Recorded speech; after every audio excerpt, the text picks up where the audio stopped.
మనం చదువుకుందాము. దేవుని యొక్క పరిశుద్ధ లేఖనముల నుండి హెబ్రీయులకు రాసిన పత్రిక 7వ అధ్యాయము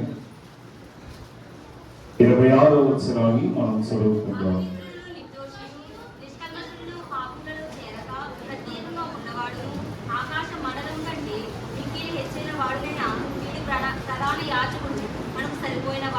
ప్రార్థన చేసుకుందాం. మహోన్నతుడును మహాకరుడు అయిన మా తండ్రి, ఈ పరిశుద్ధమైన శ్రేష్టకరమైన నామమును బట్టి వందనములు. ఎక్కడ ఇద్దరు ముగ్గురు నా నామమును కూడి ప్రార్థించదురు వారి మధ్య నేను ఉన్నానని వాగ్దానం చేస్తున్న సర్వోన్నతుడా, ఈ ఉదయకాల సమయమున ప్రభా ఇలాగున కూడి నిన్ను స్తుతించు ఉండగా, ఈ విశ్రాంతి దినమందు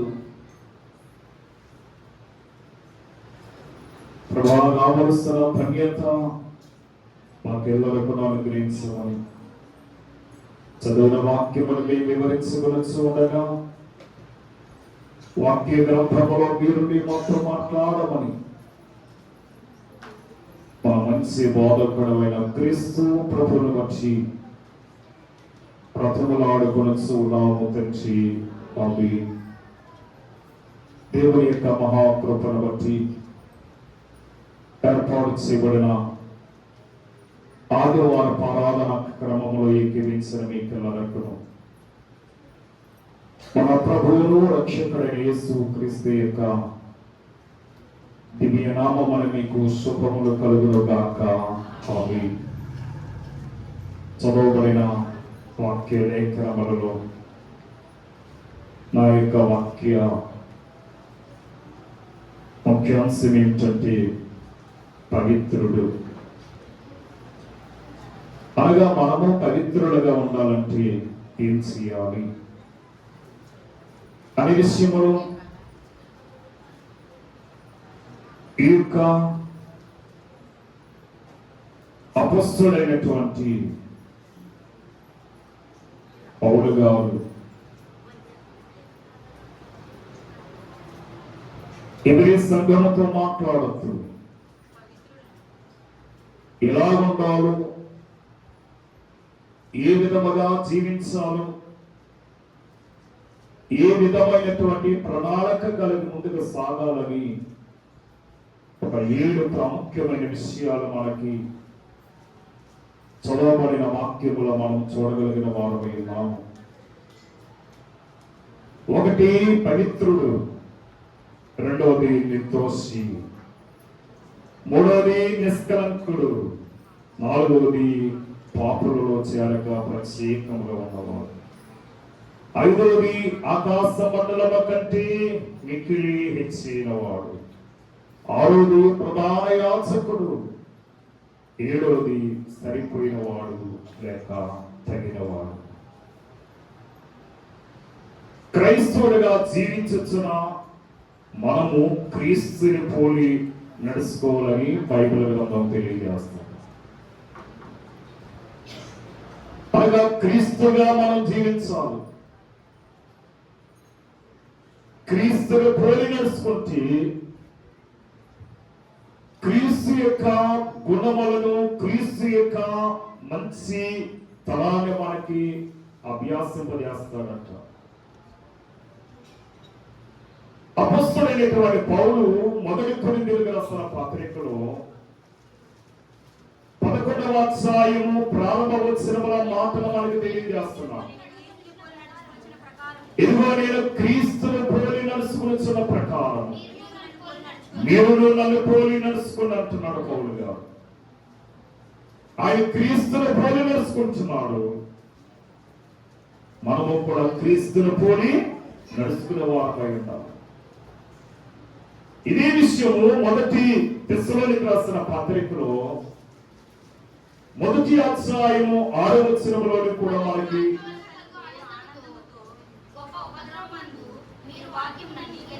కనుక వాక్యమును అంగీకరించి అమ్మా ఆ ప్రభువును పోలి నడుచుకున్న వారు అవుతే అంటున్నారు. కనుక మనము క్రీస్తుని పోలి నడుచుకునే వారు ఉండాలి అంటే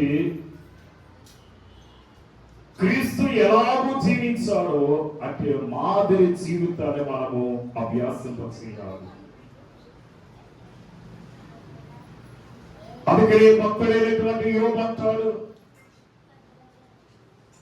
యోబు చక్కని మాట మాట్లాడుతూ యోబు గ్రంథంలో ఇటువంటి ప్రశ్నలు మనకి కనబడతాయి. ఈ 4వ అధ్యాయం 17వ వచనములో అంటాడు, తాము సృజించిన వాని సన్నిధిని నరులు పవిత్రులు కాగలరా అంటున్నాడు. తాము సృష్టించినటువంటి లేక సృజించినటువంటి సన్నిధిని నరులు పవిత్రులు కాగలరా. 25వ వచనము 25వ అధ్యాయం 6వ వచనములో మరి నిశ్చయముగా పురుగు వంటి మనుషుడు పురుగు వంటి నరుడు ఏమా పురుగు వంటి మనుషుడు పురుగు వంటి నరుడు ఆయన దృష్టికి పవిత్రుడు కానేరాడు కదా అంటున్నాడు. అనగా ఈ వేళ మనము ఎలా ఉన్నాము అంటే ఈ పురుగు వంటి నరులమై ఉన్నామా లేక ఆయన దృష్టికి పరిశుద్ధమైనామో మనకు మనమే పరీక్షించుకోవాలి. ఇందుకు ప్రాముఖ్యమైనటువంటి విషయాల్లో ఈ 7 విషయాల్లో మొదటిది పవిత్రుడు. ఈ పవిత్రుడు అనే విషయాన్ని కొన్ని నిమిషాల మనము దేవుని యొక్క వాక్యములో నుండి మనం చూద్దాం.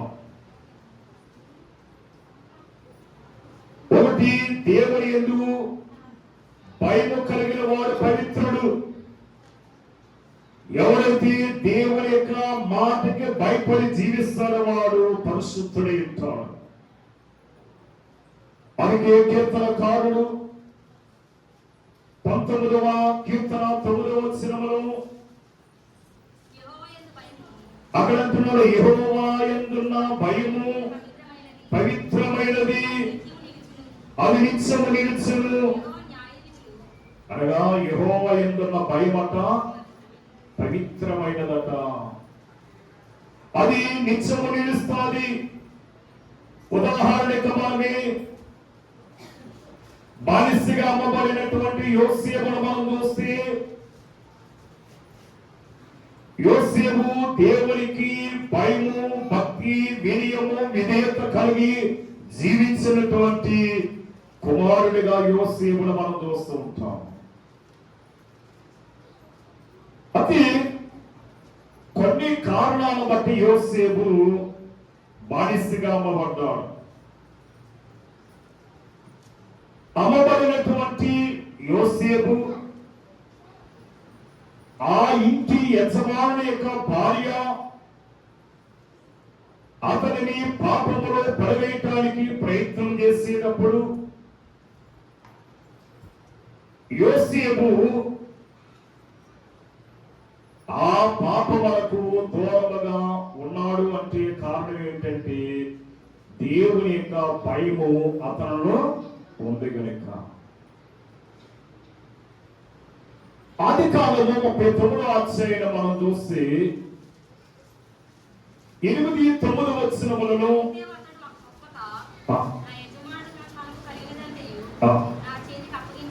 నా యజమానుడు తనకు కలిగినదంతయు నాకు అప్పగించుడు కదా,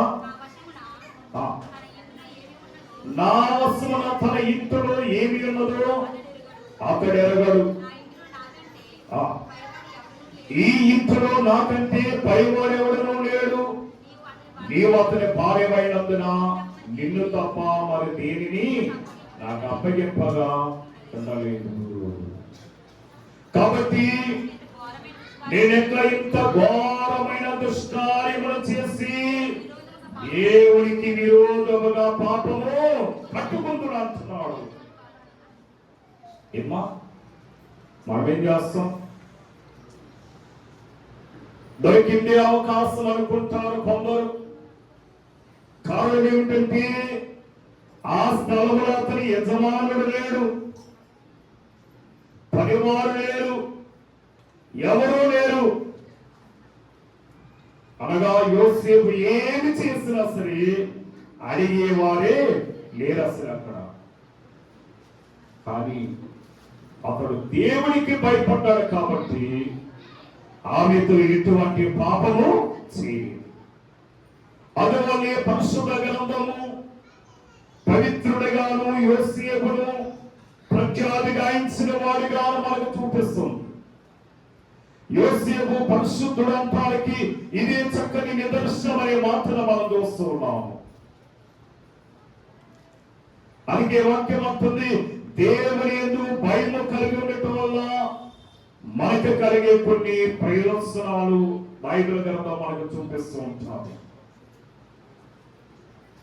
అందులో కొన్ని విషయాలు మనం చూస్తే దేవుని యందు భయము కలిగి ఉన్నవాడు పవిత్రుడు అంటానికి కొన్ని నిదర్శనాలు మనం చూద్దాం.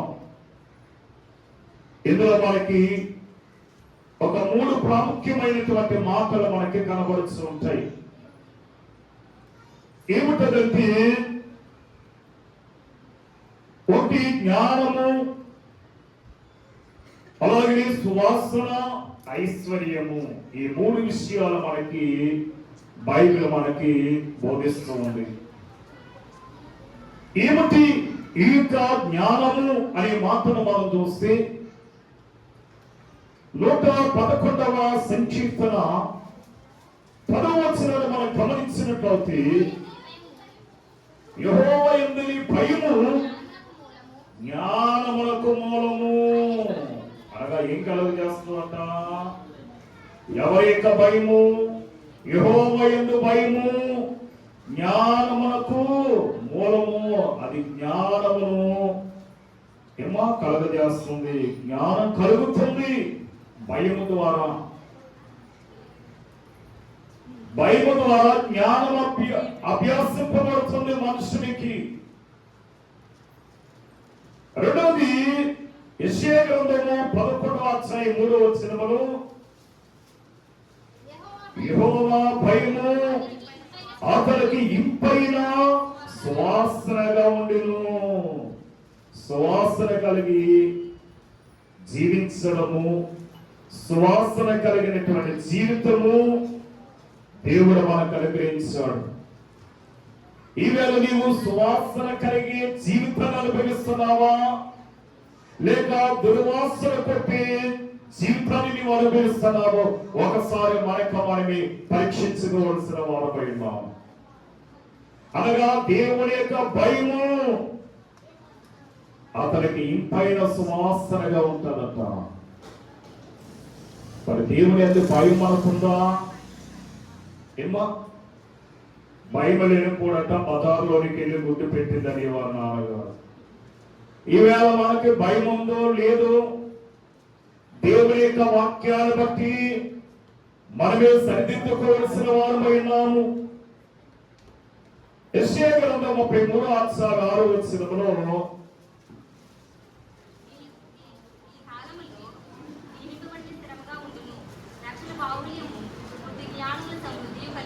బుద్ధి జ్ఞానములు సమృద్ధి కలుగునంటున్నాడు.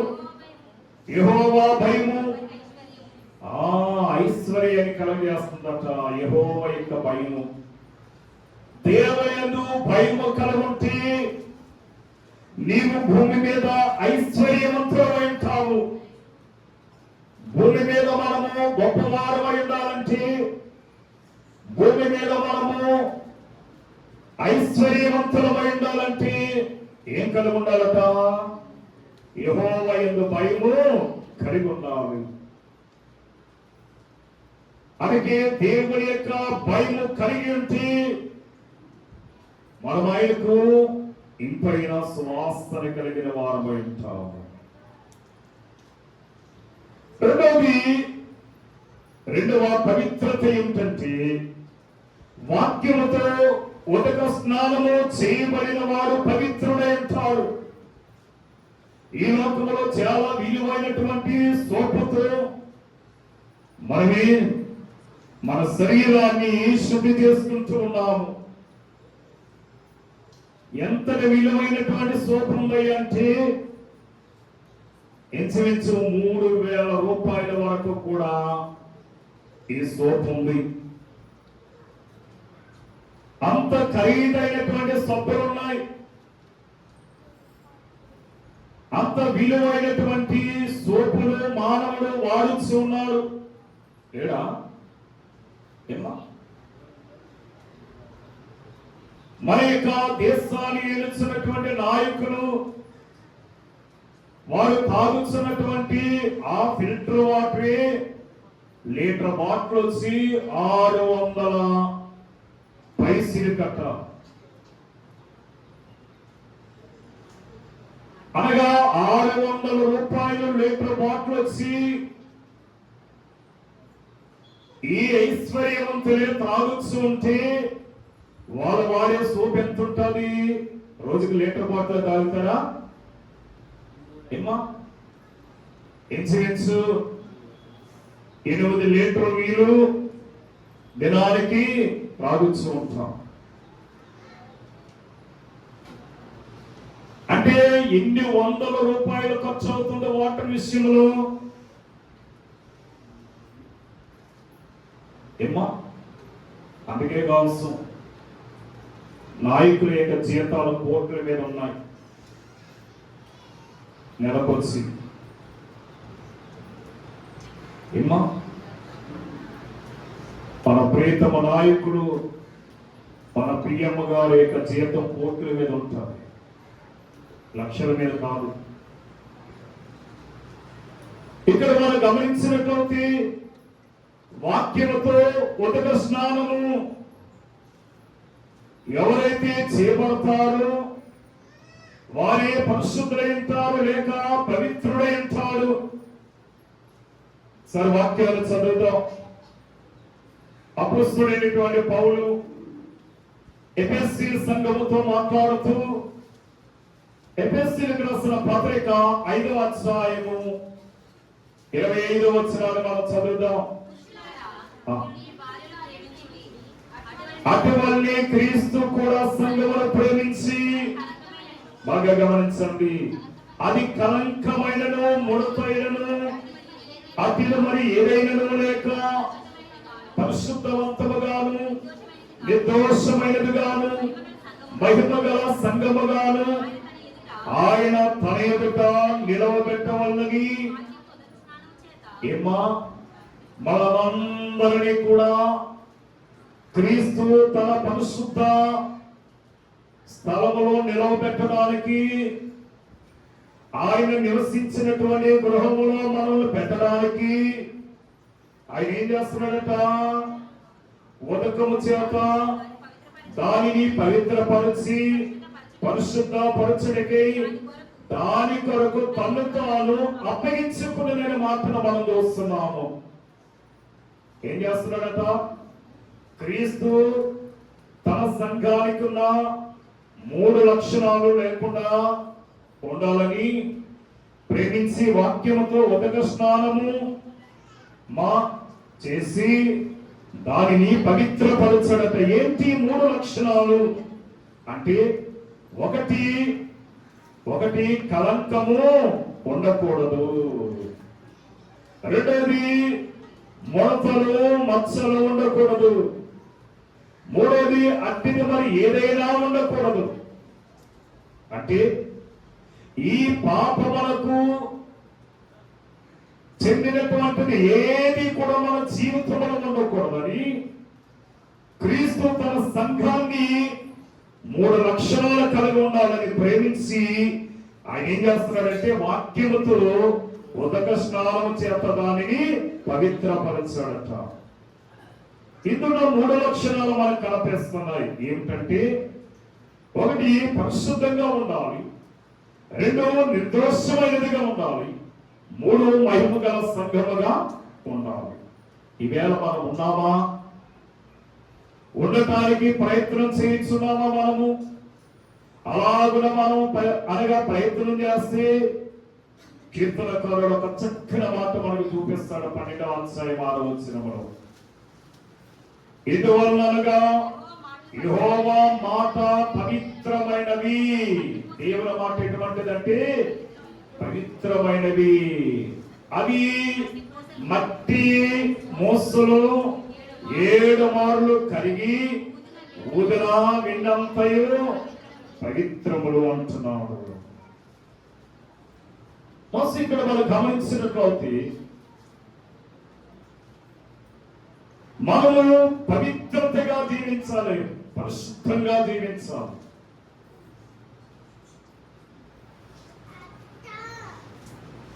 అనగా యెహోవా మాట పవిత్రమైనది అంటున్నాం, దేవుని మాట పరిశుద్ధమైనది. ఉదాహరణకు మనం గమనించినట్లయితే ప్రభువైన యేసునకు పాపము చేయబడి పట్టబడినటువంటి మగ్దలేని మరియ ఎదురొచ్చింది. ఆమె మామూలుగా ఎదురొచ్చిందా? లేదు. తన ప్రాణమును కాపాడుకోవటానికి ఆమె పరుగులెత్తుచూ ఉంది. వెనక ఆమెను పౌరుచు ఉన్నాడు. వెనుక అనగా మత పెద్దలైనటువంటి వారు, ధర్మశాస్త్రోపదేశకులు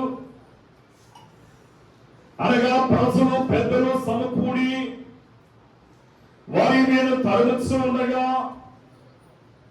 ఈమె పరిగెత్తుకుంటూ వచ్చి యేసు ముందు ఆమె పడిపోయింది. యేసు అక్కడ నిలబడ్డాడు. ఆ ప్రధాన యాజకులు అడుగుతున్నారు, ఇదిగో మోషే ధర్మశాస్త్ర ప్రకారము పాపము చేస్తూ పట్టబడినటువంటి స్త్రీని రాళ్లతో కొట్టి చంపివేయమని మోషే ధర్మశాస్త్రం తెలియజేస్తుంది. నీవు దేవుని కుమారుడు కదా, నీవేమంటావు అని యేసును ప్రశ్నించేటప్పుడు యేసు అంటున్నాడు, మీరు పాపము చేయనివాడు మొదటి రాయి వేసి ఆమెను కొట్టండి అన్నాడు. మరి పాపము చేయకుండా జీవించే నరుడు ఎవరు? వాక్యం అంటుంది, నా తల్లి పాపము చేసి గర్భం ధరించింది కనుక నేను పాపములో పుట్టిన వాడిని అంటుంది. అంటే మనము జన్మముతోనే పాపముల నుండి బయటకు వచ్చినటువంటి వారము. అందులో చాలా మంది రాళ్ళు ఇస్తారట. ఎందుకంటే నేను ఏ పాపము చేయలేదు అని వాళ్ళు రాయితీ ఆ రాయిని ఆమె మీద వేసి లోపక యేసు అతని పాపమును నేల మీద రాస్తున్నాడట. అనగా ఇతడు జన్మించినది మొదలుకొని ఇంతవరకు చేసిన పాపపు జాబితానైనా బయట పెట్టేస్తున్నాడట. వెంటనే దాన్ని చూసి ఆ రాయి అక్కడ ప్రక్కన విడిచిపెట్టి వాడు పారిపోయాడట. దేవుని వాక్యము మానవుని పవిత్రులుగా చేస్తుంది. అందుకే యేసు అంటున్నాడు, అమ్మా వారెవరు నిన్నేమీ చేయలేదా అనేటప్పుడు ఆమె అంది, అయ్యా వారెవరు నన్ను ఏమీ చేయలేదు, నేను నీకు శిక్ష విధింపను, నీ వెళ్ళి ఇక పాపము చేయకుండా జీవించు అన్నాడు. అనగా పాపము నుండి విమోచించడానికి, పాపము నుండి విడుదల కలగచేయడానికి, పాపిని పరిశుద్ధుడిగా మార్చడానికి పరలోకము నుండి దైవ కుమారుడిగా యేసుక్రీస్తు ఈ లోకానికి వచ్చాడు. దేవుని యొక్క వాక్యము మనలను పరిశుద్ధులుగా చేస్తుంది. దేవుని యొక్క వాక్యం ఏం చేస్తుంది? మనల్ని పరిశుద్ధులుగా చేస్తుంది. అనగా దేవుని యొక్క వాక్యం వల్ల కలిగే కొన్ని ప్రయోజనాలు మనం చూస్తే ఈ వాక్యమే తెలియజేస్తుంది. ఏమనంటే కీర్తన గ్రంథం 119వ అధ్యాయము 5వ వచనములో 50వ వచనం 119:50 నీ వాక్యము నన్ను బ్రతికించుచున్నది. ఏం కలగజేస్తుందట? నీ వాక్యము నన్ను బ్రతికించుచున్నది అంటున్నాడు. బస్ ఇక్కడ 7 ప్రాముఖ్యమైన విషయాలు మనకు చూపిస్తున్నాడు. ఒకటి, వాక్యము బ్రతికిస్తుంది. ఈ చదువుల లేఖనములని వాక్యము బాధలలో నెమ్మది కలుగజేస్తుంది. అనగా మనము కృంగిపోయేటప్పుడు, అనగా మనము మరణానికి సమీపస్థులమైనప్పుడు ఆయన వాక్యం మనల్ని బ్రతికిస్తుందనే మాటను మనకు చూపిస్తున్నాడు. మూడవది 38వ వచనం అంటాడు, దేవుని వాక్యము మనుషులలోన దేవుని భయమును పుట్టిస్తుందట. అనగా మూడవది, దేవుని వాక్యము మనుషులలో దేవుని భయమును పుట్టిస్తుంది. పరిశుభ్రంగా ఉన్నవాడు, పవిత్రతగా ఉన్నవాడికి వాక్యము జోలికి వచ్చేటప్పటికి వాడికి భయము. ఎందుకంటే దేవుని వాక్యం ఇలా తెలియజేస్తుంది, నేను పాపము చేయనంటున్నాను. దేవుని యొక్క వాక్యము ఆత్మలను రక్షిస్తుంది. దేవుని యొక్క వాక్యం ఏం చేస్తుందట? ఆత్మలను రక్షిస్తుంది. అనగా దేవుని యొక్క వాక్కు ఆత్మలను రక్షించింది కనుకని మనం ఈ స్థలములో ఇలాగా సజీవులుగా మనం నిలబడి ఉన్నాం.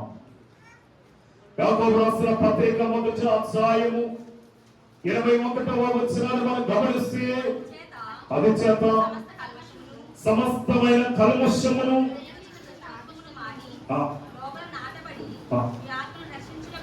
మీ ఆత్మలను రక్షించడకు శక్తిగల వాక్యము ఆత్మలను రక్షించడానికి.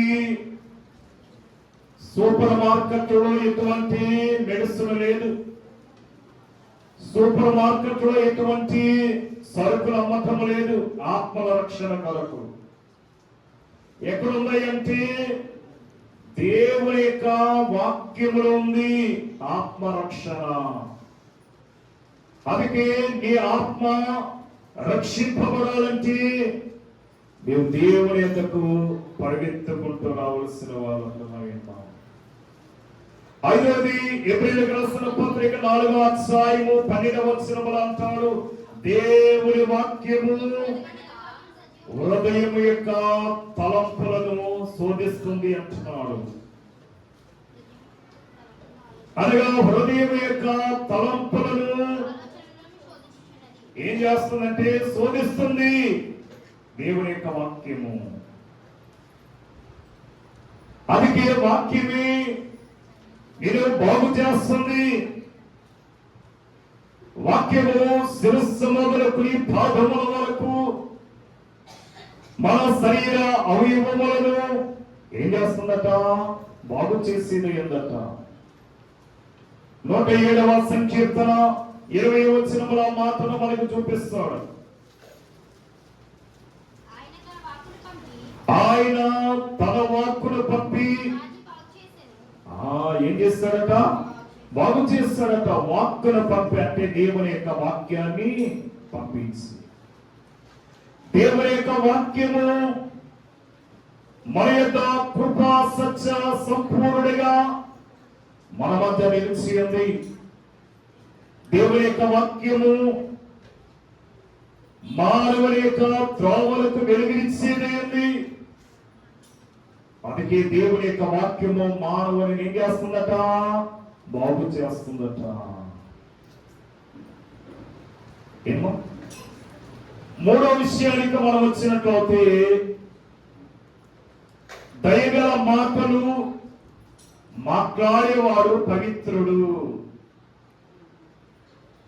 దయగల మాటలు మాట్లాడేవాడు పరిశుద్ధుడై ఉంటాడు. ఏమిటి దయగల మాటలు? సామెతల గ్రంథము 15వ అధ్యాయము 26వ వచనాన్ని మనం గమనిస్తే, దయగల మాటలు ఆయన దృష్టికి పవిత్రములు. జ్ఞానైన సొలొమోను ఈ మాట రాస్తాడు. దేవుని దృష్టి అనగా దయగల మాటలు ఇవన్నీ కూడా ఏమా పరిశుద్ధమైనటువంటి మాటలట. అనగా సృష్టిలో మరి యొక్క జీవరాశికి లేనటువంటి శ్రేష్టమైన ఈవులు మనము మాట్లాడే మాట. సృష్టిలో ఉన్న జీవునికి ఎవరికి లేనటువంటి ధన్యత దేవుడు మనకి ఇచ్చాడు. ఏంటి? మాట్లాడే శక్తిని. ఏమా ఏ జీవైనా మాట్లాడుతుందా? మాట్లాడే మరి జీవిని మనము మానవులని మనం చూస్తున్న దేవుడు మానవుడికి మాటలు ఇచ్చాడు. అందుకే ఇక్కడ మనం గమనించినట్లయితే ఈవేళ మానవుడు పాపములో పడిపోయి ఏం చేస్తున్నారట? కత్తిపోటు వంటి మాటలు పలుకుతూ ఉన్నారట. అందుకే వాక్యం అంటది 2 సమూయేలు గ్రంథము 9వ అధ్యాయము 6-7 వచనములను మనం గమనిస్తే,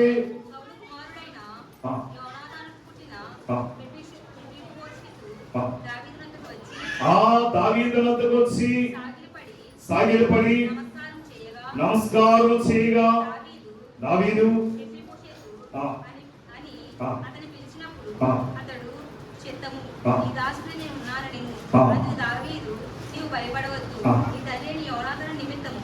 నీ తండ్రి యోనాతాను నిమిత్తము నిజముగా నేను నీకు ఉపకారము చేస్తానంటున్నాను. చాలండి. ఇక్కడ మనము శత్రువులైనా ప్రేమించాలి. నువ్వు ఉపకారం చేసినా చేయకపోయినా, నువ్వు మేలు చేసినా చేయకపోయినా, నువ్వు మాట్లాడే మాట ఎలా ఉండాలి? ఏమా ఆకర్షణీయంగా ఉండాలి. చాలా మంది మాటలతో మనుషులను ఆకర్షించుకుంటారు. వారు చేసేది ఏముండదు, చాలా ప్రేమ ఆత్మీయతలను సంపాదించుకుంటూ ఉంటారు. మరి వీళ్ళ దావీదు కూడా అటువంటి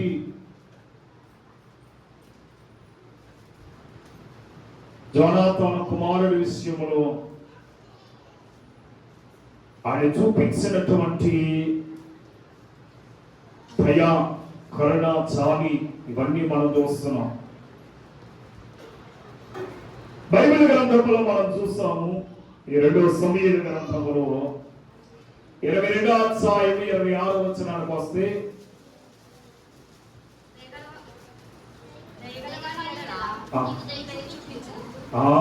దయ కలిగినట్టు వల్ల దేవుడు మన మీద దయ చూపిస్తాడట. చాలండి. దయగల వారి మీద అయినా దయ చూపేవాడట. ఏమా ఈవేళ మరి మనము ఎవరి మీద అయినా నీవు దయ చూపితే దేవుడు నీ మీద దయ చూపుతాడు. ఎవరి మీదైనా నీవు కృప కలిగి ఉంటే దేవుడు నీ మీద కృప చూపేవాడైనాడు. అందుకే మనం పాటలు పాడుకుంటే ఏమని? దయగల వారిపై దయ చూపించును, కఠిన ఎడల వికటము చూపునంటున్నాడు. కఠినుల ఎడల అనగా నీవు కఠోరముగా ఉంటే, ఎవరి మీద కూడా నీవు జాలి లేకుండా, దయ లేకుండా, కోపముగా నీవుంటే నీ మీద దయ ఉంటుందా? ఉండదట, ఉండదు. సామెతల గ్రంథము 11వ అధ్యాయం 17వ వచనములో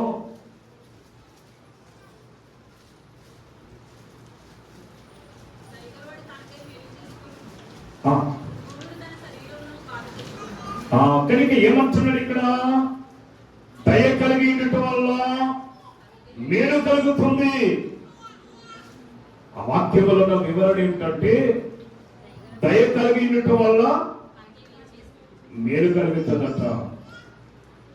మరి వేళ మనము యెహోవా దయను మనం సంపాదించుకుంటే మనకి మేలు కలుగుతుంది.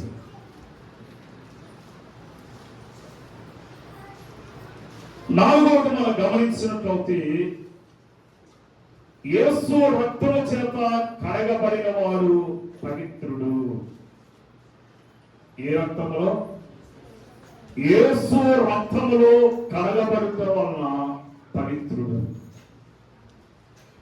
ఈనాడు చాలా మంది ఆయా రక్తములో కడగబడినటువంటి దృశ్యాలు మనం చూస్తున్నాం. కోళ్ళ రక్తములోను, ఎడ్ల రక్తములోను, పశువుల యొక్క రక్తములో కడగబడటం. ఇలాగ కడగబడటం వల్ల పాప విమోచన లేదు. అది క్రీస్తు రక్తము వలని అనే మాటను మనం చూస్తున్న వాక్యములు.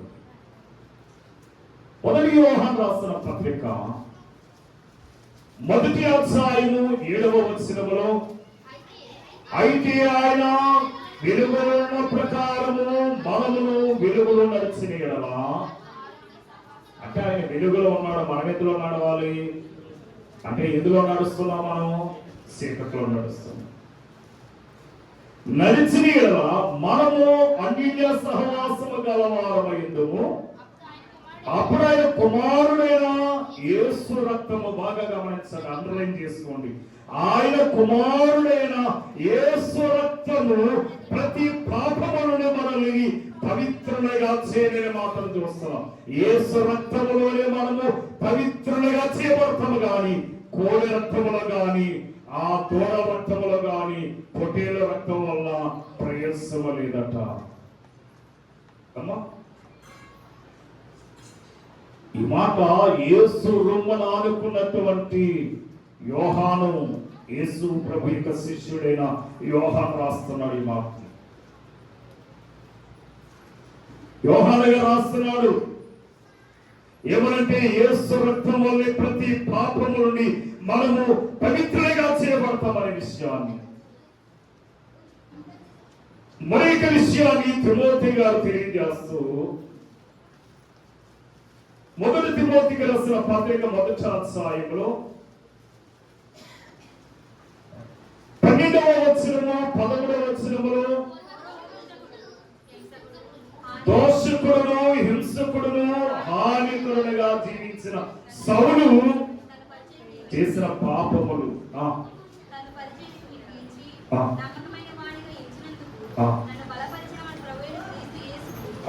నన్ను బలపరిచిన క్రీస్తు యేసు, ఆ క్రీస్తు యేసునకు కృతజ్ఞుడై ఉన్నాను.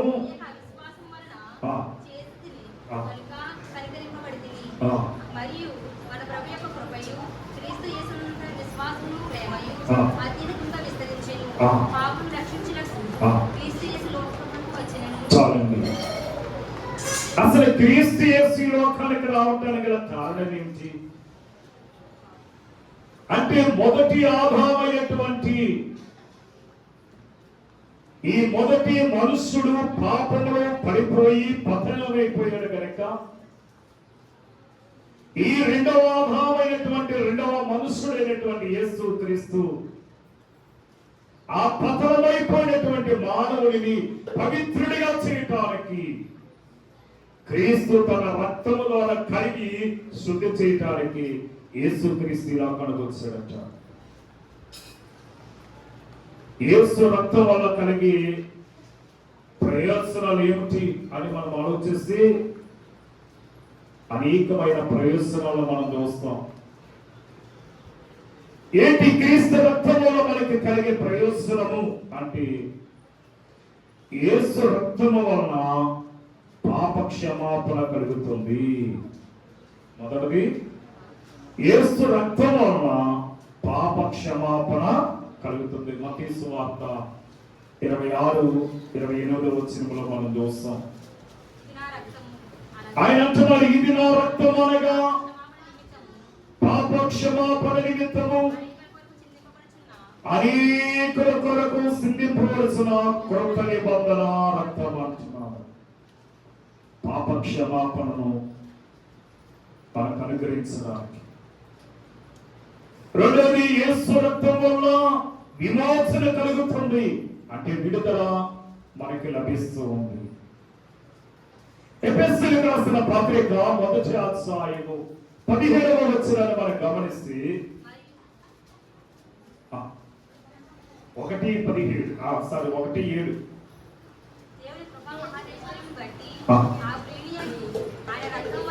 ఆయన రక్తము వలన మనకి విమోచనమును అనగా మనకి కలిగి ఉన్నది అంటున్నాడు. అంటే ఆయన రక్తము వలన మన అపరాధము నుండి మనం ఏం చేయబడుతున్నట్టు విడుదల పొందుతున్నాం. ఈవేళ మనము విమోచింపబడిన వారమై ఉన్నాము. ఎందుకనగా క్రీస్తు రక్తములో మనము కడగబడిన వారమై ఉన్నాము గనుక మనం ఏం చేయబడిన వారము, విమోచింపబడిన వారమై ఉన్నాము. మరొక విషయం ఏమిటంటే, యేసు రక్తం వల్ల మనము నీతిమంతులుగా తీర్చబడుతున్నాము. బైబిల్లో మనం చూస్తాం, ఒక్కడు నీతిమంతుడు లేడు. అందరూ పాపము చేసి దేవుడు అనుగ్రహించిన మహిమను పొందలేకపోతున్నాం అన్నట్టుగా ఇక్కడ మనము నీతిమంతులుగా తీర్చబడుతున్నాం. అపొస్తలుడైన పౌలు అంటాడు, రోమీయులకు రాసిన పత్రిక 5వ అధ్యాయం 9వ వచనంలో, ఆయన రక్తం వలన ఇప్పుడు అనగా ఆయన రక్తమును కార్చిన తర్వాత ఆయన శిలువలో మన కొరకు రక్తమును సిందించిన ఆ దినమే మనము నీతిమంతులుగా తీర్చబడి ఉన్నామట. నీతిమంతులుగా మనంతటిగా మనం నీతిమంతులము కాదు, కానీ దేవుని యొక్క ఔన్నత్వాన్ని బట్టి, దేవుని యొక్క కృపను బట్టి మనం ఏమైనామంటే నీతిమంతులుగా తీర్చబడిన వారమై ఉన్నాం. అనగా క్రీస్తు రక్తము మనం ఏం చేస్తుందంటే జీవింపచేయగలుగుతున్నది. క్రీస్తు రక్తము మనల్ని అనగా జీవం గల వారిగా మార్చి వేస్తుంది. యోహాను గారు అంటాడు 6వ అధ్యాయము 53వ వచనంలో, యోహాను గారు అంటారు, క్రీస్తు రక్తము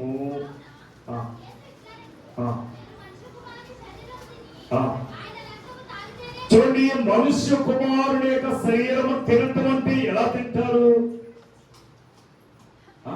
అంటే, మనము కూడా నరమాంస భక్షకులం అయిపోవాలా? కాదు. ఆయన ఒక రొట్టె పట్టుకున్నాడు, ఒక పాత్రను పట్టుకున్నాడు, అంటున్నాడు, ఇది నా శరీరం అన్నాడు. ఆ రొట్టెని, ఆ ద్రాక్ష రసమును పట్టుకుని ఇది నా రక్తం అన్నాడు. అందుకే క్రీస్తు యొక్క శరీర రక్తముల వలన మనం ఏం చేయబడుతున్నామంటే జీవం గల వారిగా ఉంటుంది. క్రీస్తు యొక్క రక్తము మనల్ని ఏం చేస్తుంది? జీవింపచేయచ్చు ఉన్నది. చివరగా క్రీస్తు రక్తం వలన సమీపస్తులుగా మార్చబడుతున్నాం. మనము క్రీస్తులకు సమీపస్తులము. ఎవరికి సమీపస్తులం ఏంటాలి? ఏమో దేవునికి ఉండాలా, దెయ్యానికి ఉండాలా? చెప్పండి, ఎవరికి ఉండాలి? అపొస్తలుడైన పౌలు ఎఫెసీ సంఘంతో మాట్లాడుతూ 2వ అధ్యాయము 13వ వచనంలో అంటాడు, మూలపు దూరస్తులైన ఆ క్రీస్తు యేసునందు ఇప్పుడు క్రీస్తు రక్తము వల్ల సమీపస్తులమైన ఎవరి రక్తం వల్ల? క్రీస్తు రక్తము వలన మన సమీపస్తులమైన. 5వది ప్రార్థన చేసేవాడు పవిత్రుడు. ఎవరు పవిత్రుడు? ఏమా? ప్రార్థన చేసేవాడు. నాలుగోది ఏంటన్నా? యేసు రక్తము చేత కడగబడిన వాడు పవిత్రుడవుతే ప్రార్థన చేసేవాడు పవిత్రుడు. ఎంతమంది ప్రార్థన చేసేవారు ఈ వేళ ఉదయాన్నే లేచి? ఏమా? ప్రార్థన మనకు ఆయు పట్టులంటుంది. ప్రార్థన గుండెకాయలంటిది. ప్రార్థన శ్వాసలంటిది. అందుకే తిమోతి అంటాడు, మొదటి తిమోతికి రాసిన పత్రిక 4వ అధ్యాయము 4-5 వచనాలు మనం చూస్తే, దేవుడు సృష్టించిన ప్రతి వస్తువును మంచిది, కృతజ్ఞతాస్తుతులు చెల్లించి పుచ్చుకునేది ఏదియో నిషేధింపదగినది కాదు. ఎలాగనగా అది దేవుని వాక్యం వల్ల, ప్రార్థన వల్ల పవిత్రపరచబడుతుంది. బాగా మంచిది. అది దేని వల్ల పవిత్రపరచబడిందంటే వాక్యం వల్లను, ప్రార్థన వల్లను.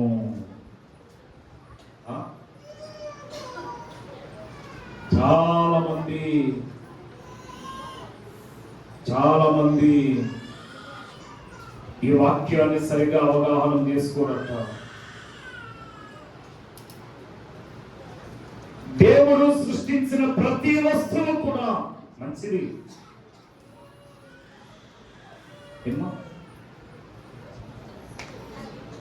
ఒకవేళ అది మంచిది కాదు అనుకున్నాం అనుకోండి, ఏం చేయాలట? ప్రార్థన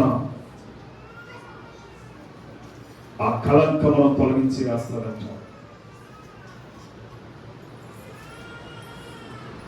యెషయా గ్రంథంలో కూడా యెషయా ప్రవక్త తెలియజేస్తూ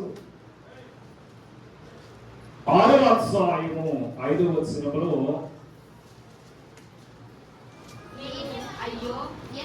నేను అపవిత్రమైన పెదవుల గల వారిని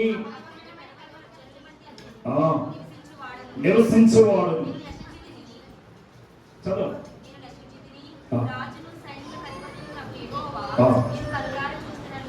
చాలండి. యెషయా అంటున్నాడు, అపవిత్రమైన పెదవుల గలవారిగా ఉండి ప్రార్థించినట్లుగా మనం చూడగలమంటున్నాడు.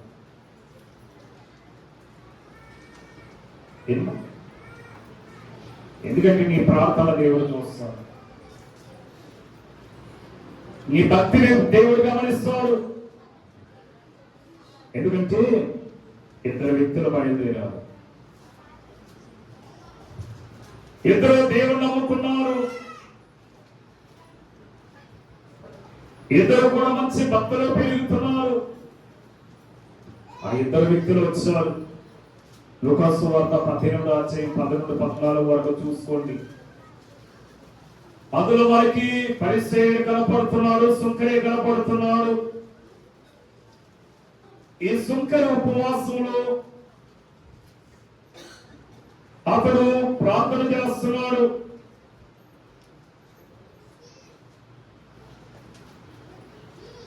వాళ్ళు ఒకరికొకరు మంచి ఒడంబడిక ప్రకారం ప్రార్థన చేస్తున్నారు.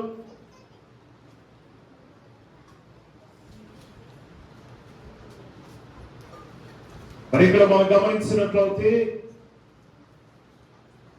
దేవుడు సుంకర యొక్క ప్రార్థనను ఆలకించాడట. కారణం ఏంటి? సుంకరేమో ఎక్కడున్నాడు? ఏమ్మా, సుంకర్ ఎక్కడున్నాడు? దేవాలయంలో ఉండి ప్రార్థన చేస్తున్నాడా?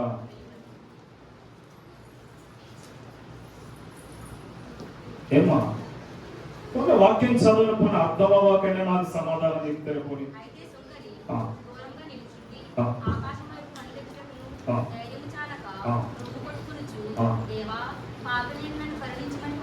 చాలండి.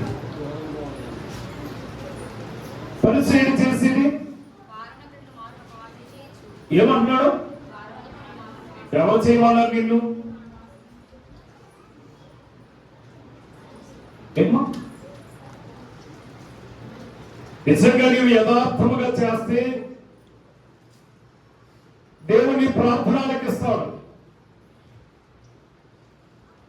ఏదో అవసరం వచ్చింది బయటికి వెళ్ళాడు. ఏమ్మా? ఆ బూతులో ఉన్నవాడు కూడా తెలుసు కదా మనకి. దేవాలయంలో ఉన్నవాడు తెలుసు, చేపల గోతులో ఉన్నవాడు కూడా తెలుసు. వాడు చేసే ప్రార్థన ఏమంటున్నాడు? ఆకాశం వైపుకి కనులెత్తడానికి కూడా నేను యోగ్యుడను కాను అని రొమ్ము కొట్టుకుంటూ ఏడుస్తున్నాడంట. మరి మన ప్రార్థన ఎలా ఉందో చూడండి. పరిచయుడి ప్రార్థన వలె ఉందో, సుంకరవాడు ప్రార్థన వలె ఉందో ఒకసారి గమనించండి.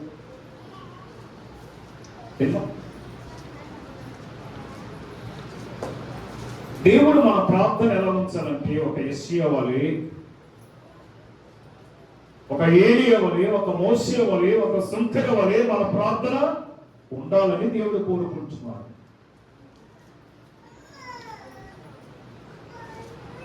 ప్రార్థన చేయటం వల్ల కలిగే లాభాలు ఏంటి?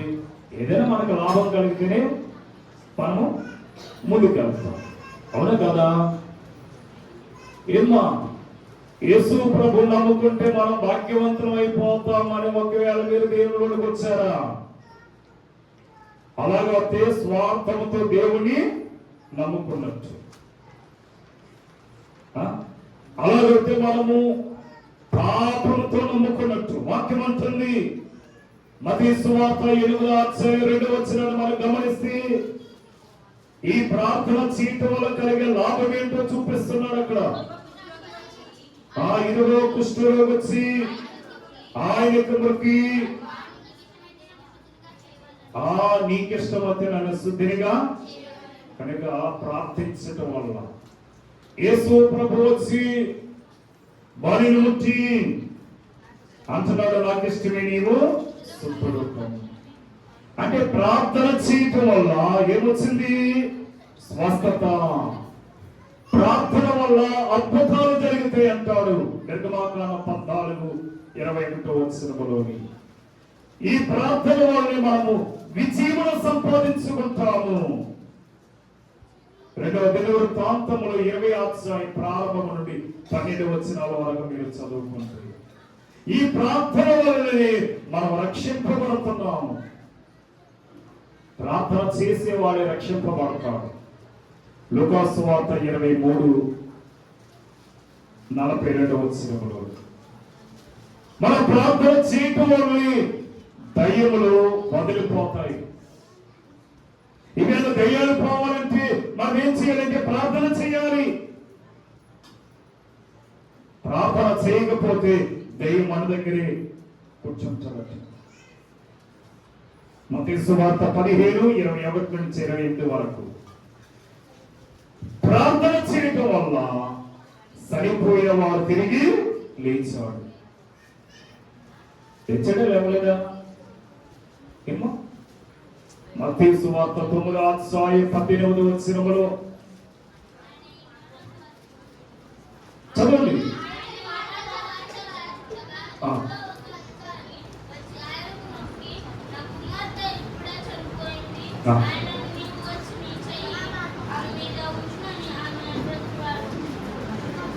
కనుక ప్రార్థన చేస్తే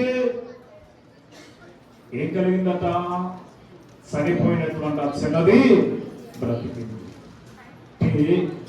ప్రార్థించడం వల్ల చనిపోయినటువంటి వారు తిరిగి లేస్తారన్నమాట.